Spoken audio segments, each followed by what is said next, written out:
U.S. Special Envoy Steve Witkoff and U.S. Ambassador Mike Huckabee are expected to visit Gaza today. They'll survey food and aid distribution sites.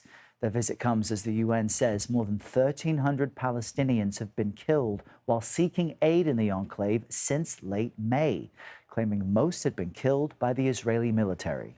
CBS News senior foreign correspondent Debora Patta brings us more from Jerusalem. Israel wants the world to believe there is no starvation in Gaza. But look at this. Palestinians so hungry, they've been reduced to fighting each other for food. In a battle where only the strongest survive, the rest forced to pick up scraps in the dirt.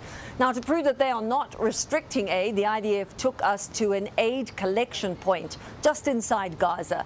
It was only 15 miles away from that humiliating scramble for aid, with enough food and water to fill 800 trucks.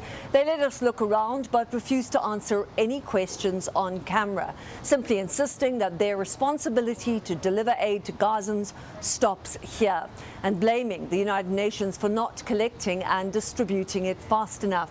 In fact, aid organizations have told us that Israel is still making the distribution of food inside Gaza almost impossible.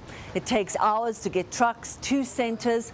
They're being held up at checkpoints, and the humanitarian pauses are only in a few areas. Everywhere else in Gaza is still at war. Aid workers say Palestinians are so crazed with hunger, they will do anything. Here you see one of their trucks being overwhelmed by civilians, desperate to get their hands on something to eat. Aid groups say that the supplies coming in are simply not enough to reverse what experts say is a worst-case scenario of famine unfolding in Gaza. Debora Patta, CBS News, East Jerusalem.